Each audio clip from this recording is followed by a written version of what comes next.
Yo en primer lugar les pediría que no se pongan tan serios porque quisiéramos pasar esto un poco divertido como lo era Perico. Y yo quisiera conversar y hablar con ustedes como que él estuviera presente y está presente y un poco empezar divirtiéndonos como era él, ¿no?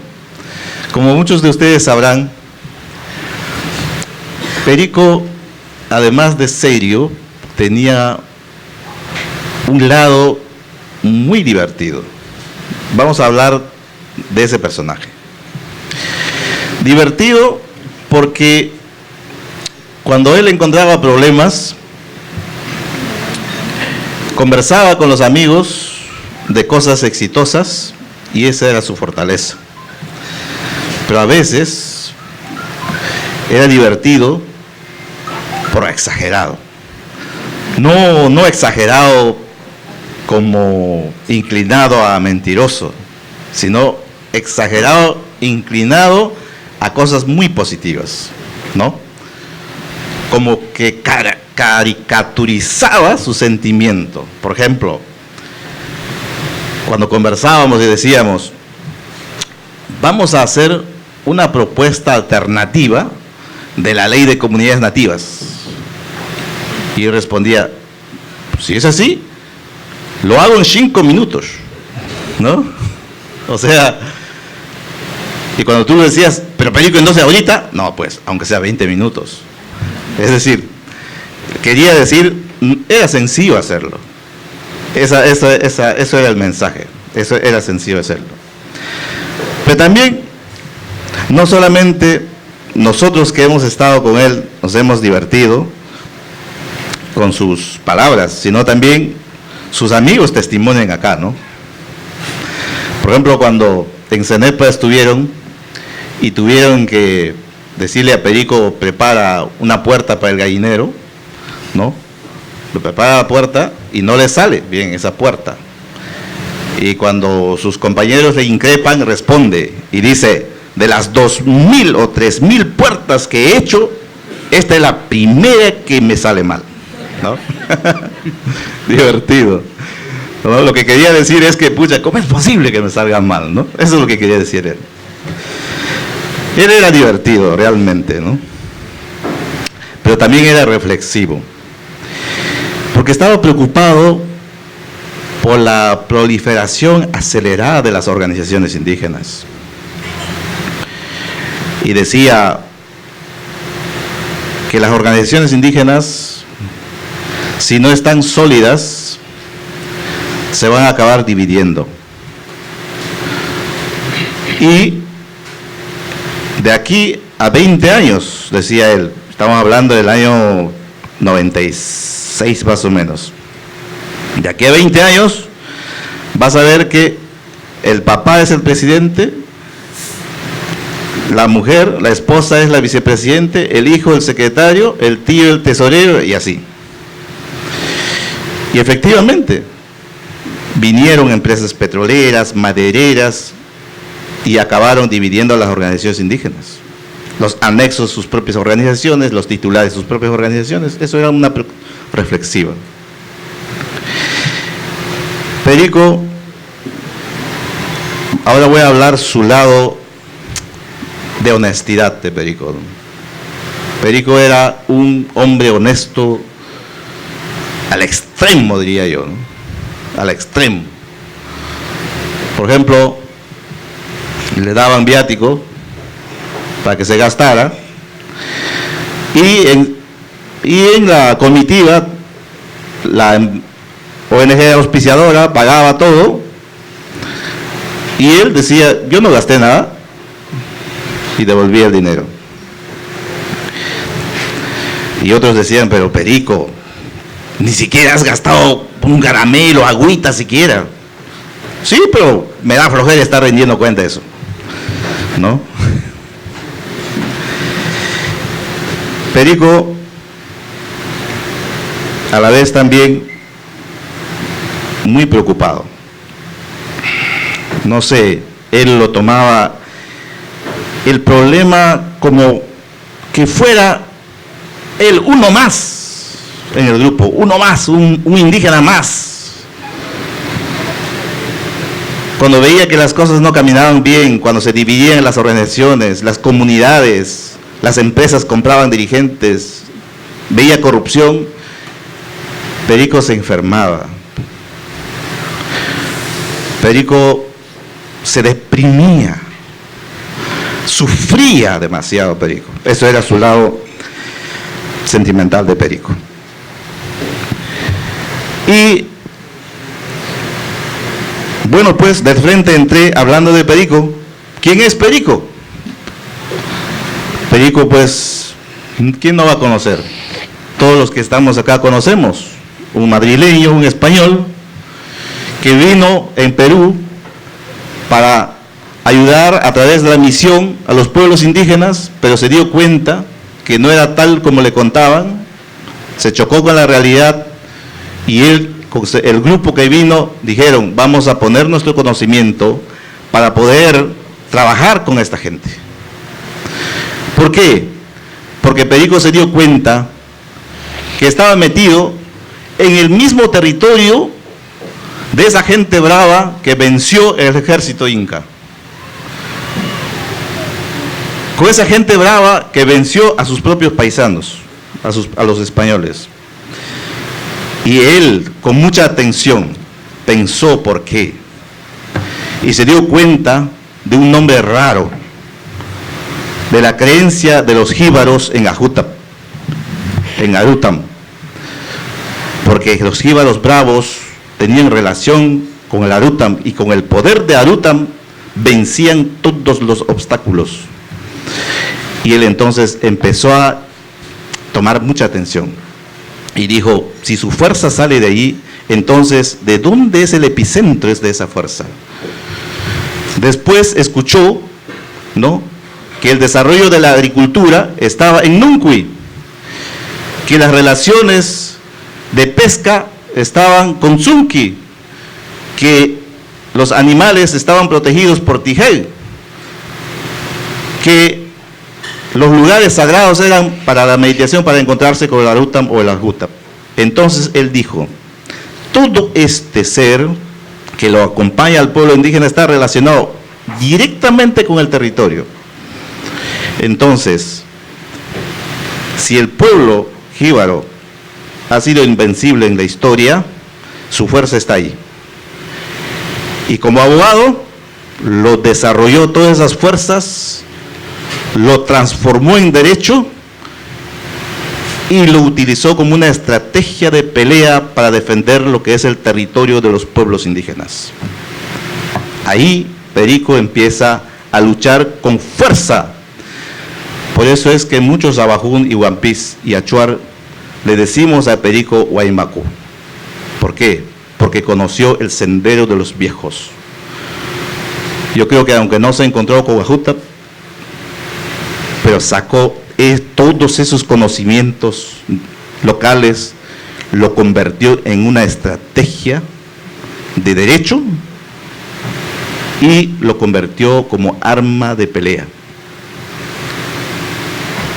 Y verán, todo lo que hizo Perico en vida, defendiendo los derechos territoriales de los pueblos indígenas, no tuvo fracaso. Alberto Chirif estuvo acá y por qué no reconocerlo, escribió la ley de comunidades nativas junto con otros intelectuales. Y para implementarlo era un problema. Perico llegó y empezaron a trabajar y Perico formó parte de esa pelea de titulación de tierras. Lo peleó hasta el final y gracias a su contribución tenemos ahora más de 15 millones de hectáreas. Ese es el aporte que hay que reconocer tangiblemente y sin ninguna mezquindad, los aportes intelectuales y jurídicos de Pedro García Hierro. Por otro lado, pero Perico iba más allá, porque al haber entendido que era Nuncuy y Tijel, la relación de los seres regentes espirituales de la naturaleza tenían relación con el hombre, entonces analizó un poco más si el título que le daba el Estado era suficiente. Se dio cuenta que los pueblos indígenas no solamente sembraban, cosechaban, cazaban en el título que le daban, cuadriculándola, sino salían de ese esquema y cazaban y pescaban, ahí meditaban espiritualmente, ahí tenían sus purmas, los viejos, etc. Y Perico desde ahí, pese a que no hubo jurisprudencias internacionales, no hubo el convenio 169 de la OIT, pero empezó él a sembrar esas ideas, ¿no?, a soñar como soñaban los viejos jíbaros, a que todo este territorio también les pertenece a ellos. Y más tarde, en el convenio 169 de la OIT, quedaría plasmado, escrito. En la Declaración de las Naciones Unidas sobre los derechos de los pueblos indígenas, quedaría también escrito. Las jurisprudencias también habrían fallado en el mismo sentido. Yo en algún momento pensé, oye Perico, le pregunté, ¿tú por si acaso no te has puesto a escribir todo eso?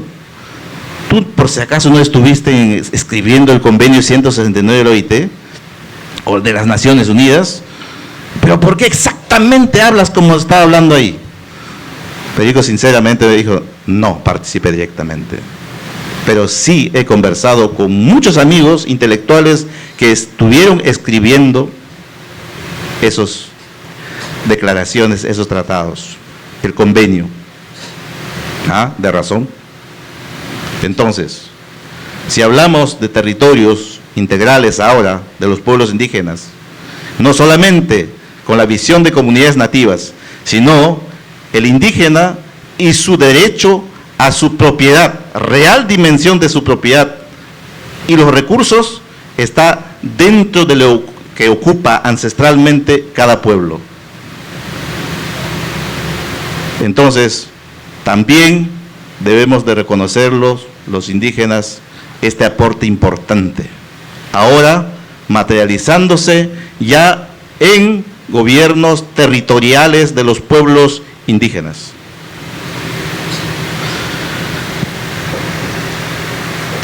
Para concluir,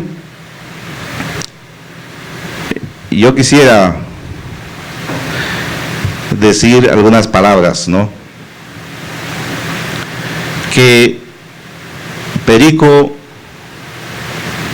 nunca quiso protagonizar todo esto. Siempre dejó que los líderes lo desarrollen, porque la tarea es de ellos, siempre decía él. Siempre él estuvo apoyando con mucho gusto desde la sombra. Lo hemos hecho visible los que hemos trabajado con él. Yo he sido una de las personas, de los dirigentes que trabajé con él desde el año 1991, todo el asunto sobre territorios de las comunidades, a nivel de comunidades nativas, y ahora con la nueva agenda, que es los territorios autónomos de los pueblos indígenas, trabajando con él en medio camino nos deja Perico. Siquiera 5 años más, 5 años más nos hubiera esperado Perico, yo creo que hubiéramos redoblado fuerzas.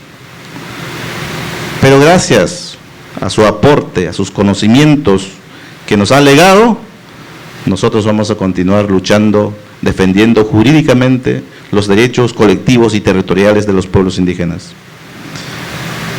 Siempre lo vamos a reconocer, no solamente en nuestra memoria y en nuestros corazones, sino también lo vamos a reconocer homenajeándolos en muchos eventos, como estos y como en otros, porque donde vamos, nosotros siempre hacemos un minuto de silencio a nombre de Perico. Cuando estuvimos en la asamblea de Corpi, hemos reconocido a Perico, hemos hecho ese momento de silencio. Pedro García nos ha dejado físicamente, pero espiritualmente está presente con nosotros. Es lo que valoramos mucho. Está acá su esposa, mi paisana, Chinita. Ella es testigo de todo lo que ha pasado. Y yo, delante de ustedes, mi reconocimiento a Chinita, yo quisiera pedir un voto de aplauso por Perico y por Chinita.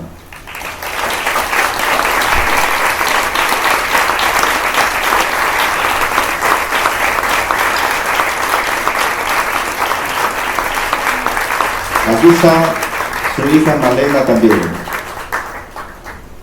que estoy viendo que se está germinando. He visto opaca por mucho tiempo, pero últimamente estoy viendo que está desempeñando su espada, está apoyando a las mujeres indígenas, y Chinita le está apoyando mucho. Perico está dejando no solamente legados en la dirigencia, sino también su propia familia, su lógica. Desde el cielo o en el lugar donde se encuentre, él debe contemplar que nosotros siempre vamos a recordar. Este libro está escrito por todos los que hemos podido dedicarnos a él. Hemos estado mirando en familia este cuadro. Yo realmente no pude identificar quiénes son, pero mis hijos sí. Dijeron, mi tío Perico. Ellos dicen, es su tío, por la Chinita, porque somos paisanos. Y así lo dijeron siempre. Y como ustedes verán ahí, si tienen libro, van a ver un hombre con su pipa. Él es Perico. Y también identificaron, hay una mujer ahí parada, muy hermosa, es Chinita. Los demás son sus compañeros. Recién obtuve el sentido de esta presentación. Gracias a mis hijos, que también los he socializado, para que también en ellos quede recuerdo a mi gran amigo Pedro García Hierro. Muchas gracias.